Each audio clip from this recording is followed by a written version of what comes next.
Good morning, students. So today we are supposed to discuss the topic. It is one of this very important topic, that is mechanism of muscle contraction. Right? Mechanism of muscle contraction. So the previous class we discussed about the structure of the skeletal muscle, right? So especially we said about this, the structure of the skeletal muscles consists of this major filaments, that is thick filament as well as a thin filament, right? And this consists of this major proteins. The thick filament consists of protein myosin as well as the thin filament consists of the protein actin. So this is the things we have discussed already in the previous class, right? And this class we have to explain how these proteins contract each other and how this muscle contraction is generated, right? So for this, many scientists have given their own views, but one of the most accepting muscle contraction theory is sliding filament theory. So the most accepted theory for muscle contraction is sliding filament theory, which is published in the year 1954 by two persons. One is Huxley, another one Rolf Nader-Jack. So these two persons has released this, a sliding filament theory, right? So how this muscle contract, how the force is created. So those things will be explained in this theory, right? So here a few terms we have to understand. The first one is muscle tension. So here muscle tension in the sense the force which is created by the muscle is known as muscle tension, right? So muscle tension means the force which is created by muscle is known as muscle tension, right? And what do you mean? So during this contraction process, the contraction as well as the relaxation both happens, right? So what do you mean contraction? The creation of this tension is known as contraction, whereas this relaxation means release of tension. So this tension or force, muscle force only we said is a tension. So this creation of this muscle force is known as contraction, whereas relaxation is known as release of tension, right? So now let us discuss how this muscle contractions happens and how it begins and of course how it ends, right? So before we move to the topic, of course, anyhow, once we can go through this structure of this skeletal muscle, especially the unit of the skeletal muscle. So as we said, this consists of these two filaments, the thick filament as well as the thin filament, right? So thick filament consists of the protein myosin, whereas this thin filament consists of the protein, it is actin, right? And in the center there is this where this density is less. In the center of this muscle fiber is known as M line. So where this I band is absent, but this myosin filament continues, right? So this segment is known as Z zone, okay? And so we could say here this this myosin filament is bisected by this H zone, right? And at the end, again this end of this unit, it consists of this Z disc. So Z disc is the disc which is bisecting this actin filament. So actually this segment will be repeated. So this segment, the same segment will be repeated here. The same segment will be repeated this side. So throughout the length of this muscle fiber, so these segments will be repeated, right? So this one segment or one unit, it's a structural and functional unit of this muscle, right? So this unit, it commences from one Z disc and it ends with this another Z disc. So this part we could say as one sarcomere. So sarcomere is the structural and functional unit of this muscle. So in this place only. So throughout this length of this muscle fiber, this thousands of sarcomeres will be there, right? So everything may function at a time. So now, but here we have to say how one sarcomere functions. As it is, this every sarcomere functions during this muscle contraction. See? So let us see how this muscle contractions begins and it happens, right? Okay. So this is a simple diagram for this muscle contraction actually. So as we said, this is an actin filament and this is a myosin filament. So this is thin filament and this is a thick filament. So this filament will be there at this length of this fiber, right? So now we are going to discuss about this one sarcomere, this filaments which is present in one sarcomere, right? And in one unit. Okay. So here listen. So how this muscle contraction begins? So since it is a skeletal muscle, it functions as per this control of this central nervous system, right? So unless there is a signal from the central nervous system, the muscle cannot contract. So the first process, the muscle has to receive the signal from the central nervous system, right? So the neuron is a transmitter of this signal which is coming from the brain to the muscle is known as motor neuron, right? So this neuron which is coming from brain to the muscle, which is bringing the signal from the brain to the muscle is known as motor neuron. Whereas the neurons which is collecting the information from the sense organ to the brain is known as a sensory neuron, right? So sensory neuron will relay the informations from the sense organ to the brain. And as per that, the command will be given for the skeletal muscles to function, right? So the motor neurons will bring this information from the brain to the muscles, right? Okay. So now this is the motor neuron we can consider, right? So this is bringing the signal from the central nervous system, CNS, right? So this will be in the form of this action potential. So this will be as action potential, right? So this is bringing in action potential there at this electricity. So this will attach in this sarcolemma. So sarcolemma is like a plasma membrane of this muscle. Okay. So this the sarcomere, if you can see, it is covered the sarcolemma, that is like a plasma membrane, right? So the junction between this motor neuron and the sarcolemma is known as neuromuscular junction. Since it is present between the neuron and the muscle, it is known as neuromuscular junction, right? So when it is bringing this information here, when this action potential is passed here, in this neuromuscular junction, one neurotransmitter will be synthesized. So what do you mean neurotransmitter? The neurotransmitter is going to transmit the signal inside this, this sarcomere, right? So that neurotransmitter is known as acetylcholine, right? Acetylcholine. When acetylcholine is synthesized here, this will produce a calcium ions, right? So this will generate this calcium ions, right? The calcium ions will be generated. So actually, when this acetylcholine is created or synthesized in this junction, so this will open this multiple gated channels from the sarcolemma.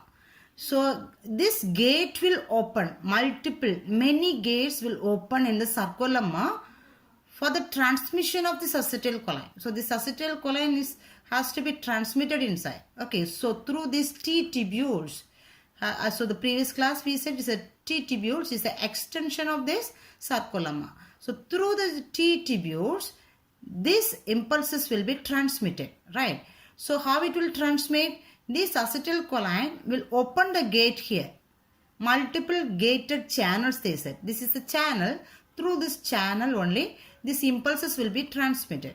So when it is transmitted, the sarcoplasmic reticulum. Have you heard? I said in this previous class that what is sarcoplasmic reticulum? It's like an endoplasmic reticulum of the cell. So here the sarcoplasmic reticulum will be there.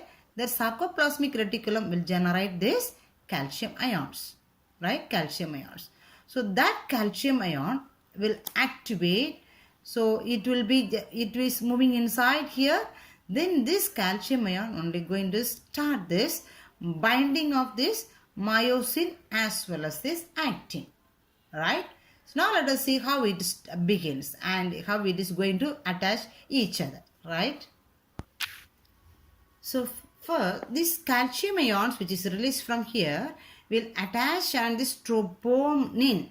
So actually this thin filament consists of this additional proteins, that is tropomyosin as well as a troponin, right? So this released calcium ions will form and come and attached on this troponin, right? So when it attached on this tropomyosin will uncover this myosin binding sites. Actually this is an actin filament. So this consists where this myosin has to come and bind, right? So myosin is the next filament, right? So in here only this myosin has to come and bind. So the site where the myosin is going to bind is known as myosin binding site. So for example, we can say it is myosin binding site. So myosin binding site. At this site only this myosin has to bind. So this tropomyosin will uncover. Uncover in the sense it will make it open. Exposure for myosin filaments. That's why it is known as it will uncover this myosin binding sites. Okay. So now this is ready for the attachment. And what happens there in this again in the myosin filament? So the myosin filaments consist of this monomeric unit. So that consists of the head as well as the tail region. So that we said in this yesterday's class, right? So this had two heads will be there plus the tail region will be there. And the head consists of the two sides. One is actin binding site. So this is a site we could say like this myosin binding site. Here actin binding site will be there. So this actin binding site and the myosin binding site will attach each other, right? So how this process begins? So here this need this energy, right? So it requires the energy. So that energy will be provided by this hydrolysis of this ATP. So this ATP will be hydrolyzed into ADP plus PI. That time the energy will be, so the ATP will be converted into ADP plus PI, phosphoric acid. So, right. So when it is cleaved as a ADP plus PI, the energy will be released. So that energy will, divert this head of this actin filament, myosin filament, to move towards this, actin. So at this side, this will bind. So now this will move towards this one, right? It will move towards this one. Because of this ADP plus PA, it is releasing this energy and it can attach. So now there is this, bridge is formed between this. This is actin filament, this is myosin filament, right? So now since it is attached to each other, so it is forming like a bridge. So this bridge is known as, this bridge. It is forming. That is known as cross bridge. Cross bridge. Okay, so this cross bridge is formed. So now this is a actin, this is a myosin. So actin is a protein and myosin is a protein. That's why, and with this site is known as actomyosin. This is known as actomyosin.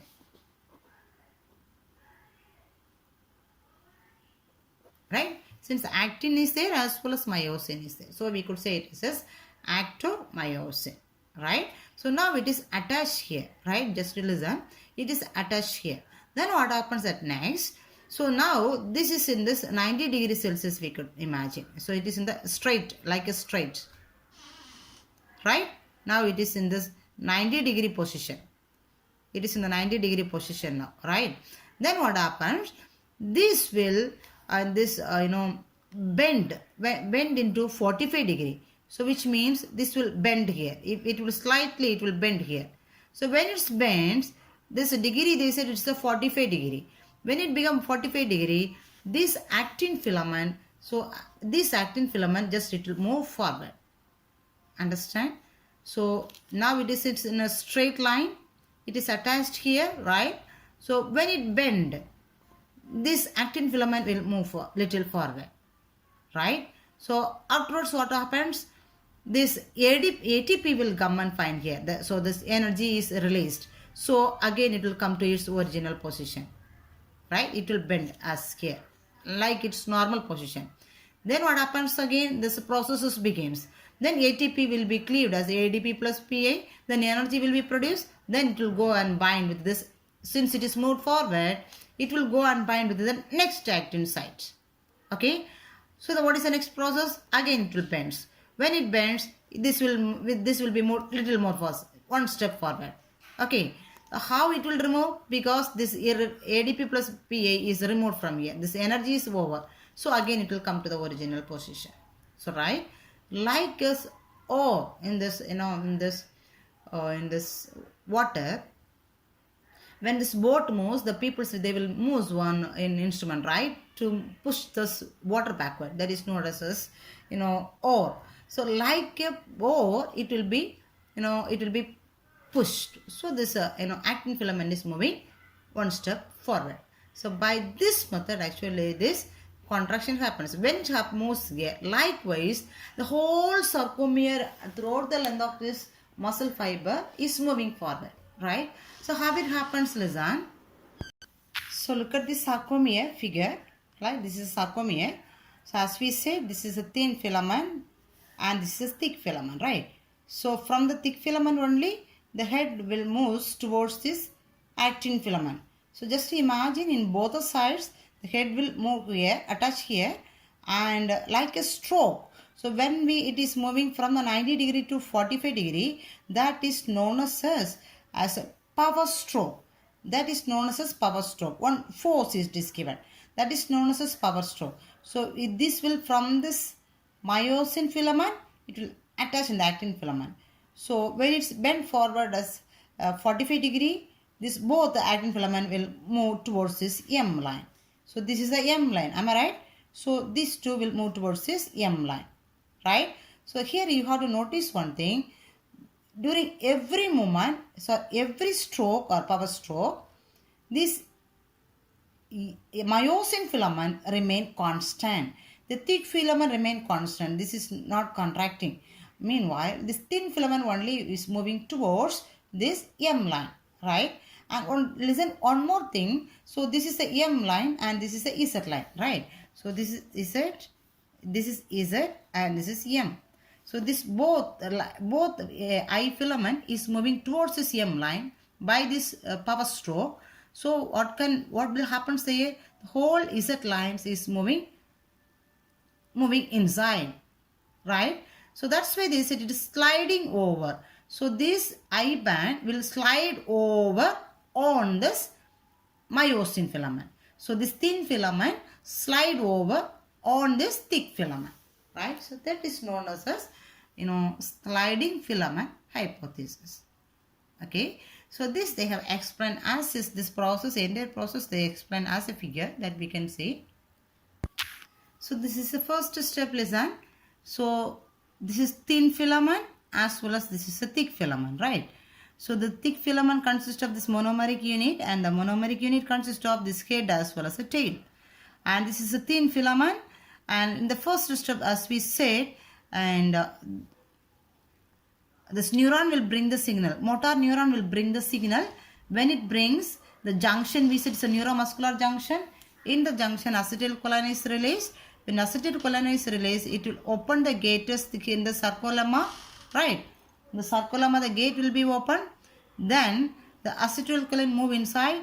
Then the calcium ion will be generated. The calcium ion will bind on this tropomyosin, right?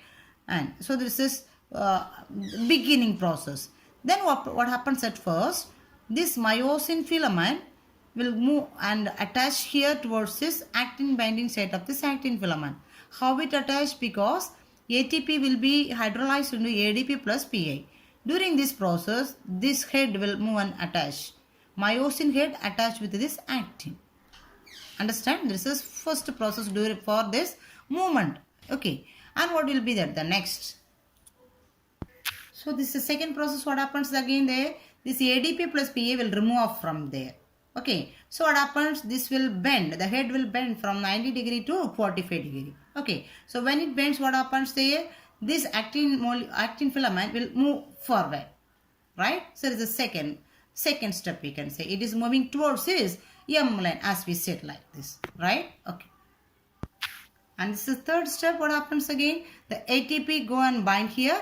So again it started to move towards this, binding site. So the ATP again it will be hydrolyzed into ADP plus PA. So the energy will be generated. So again it will others move towards this, actin filament, right? So those when it is removed, when ADP plus PA is ATP attached here, so this cross bridge will be splitted off, then it will come again to the original position. Okay, then there is this next step is, and this is the fourth step. Again ATP is hydrolyzed into ADP plus PA, then the energy is released, then it moves towards this actin with this 90 degree Celsius, right? So this process continues. Actually this process continues until this motor neuron is giving the signal. So what do you mean by this? Until the motor neuron give the signal, acetylcholine will be released. So the the sarcolemma gated will be opened. So the calcium ion will be generated and it will bind on the tropomyosin, right?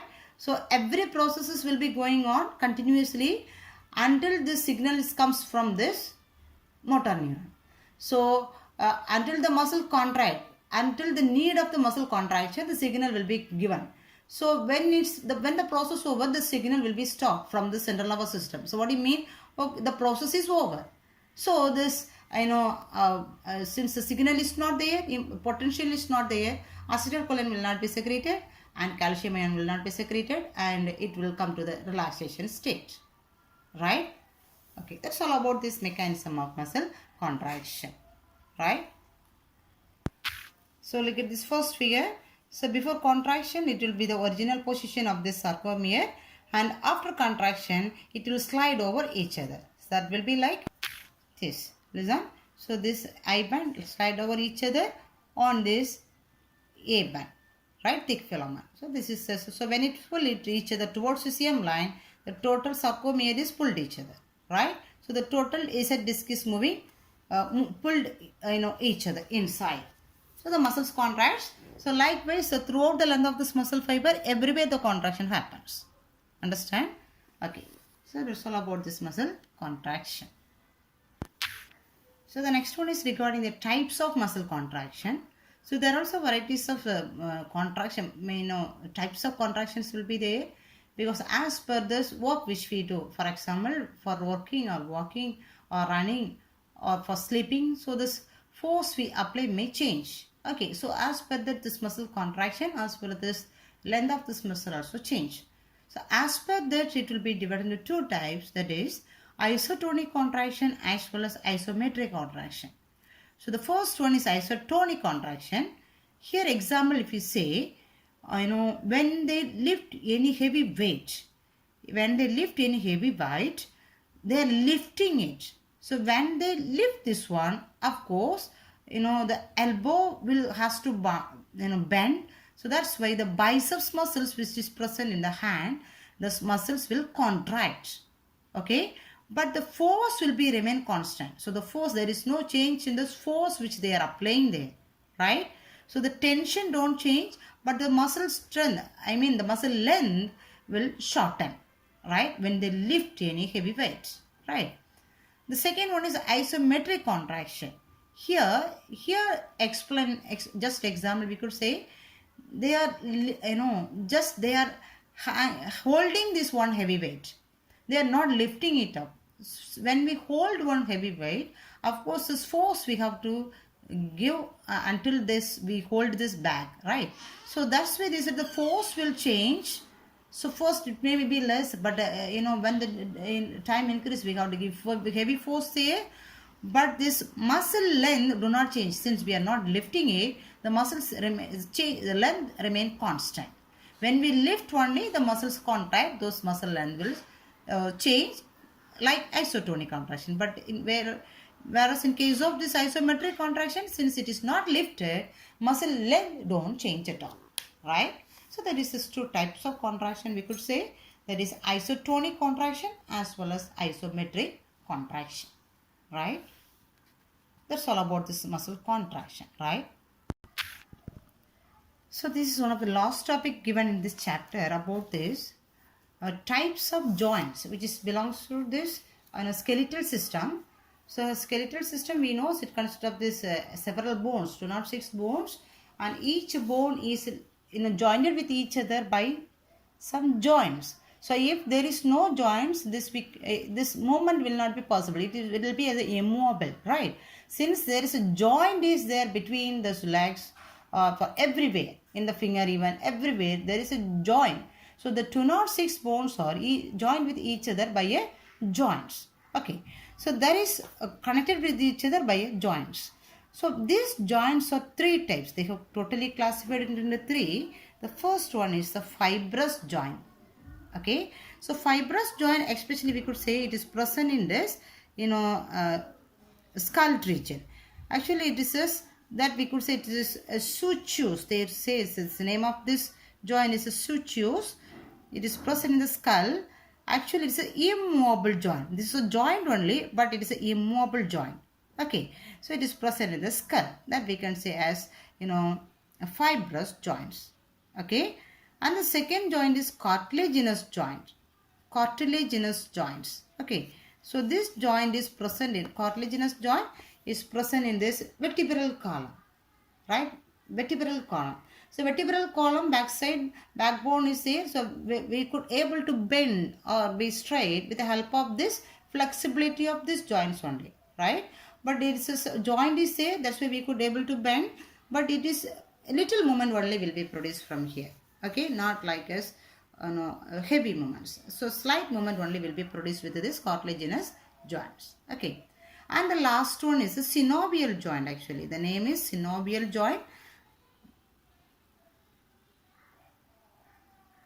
Synovial joint.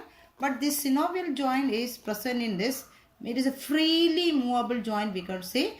And it is separating this, and it is connecting these two bones, right? With this synovial joint. In this junction, the synovial fluid will be there. Especially we can say it is the hinge joints in this in the palate region, as well as this plain joint here in the foot, and the ball and socket joints here in this hip region. So all these joints, shoulder region, it is a ball and socket joints. So in these joints we can say it is a synovial joint. Especially it consists of the synovial membrane and it consists of the synovial fluid. It is a highly movable or freely movable joints. So this is a three types of joints which is present in this our body. So this is helping for this movement of these bones, right? So that's all about this locomotion and movement chapter. So of course we can meet with this next chapter in this next class. Fine. Thank you.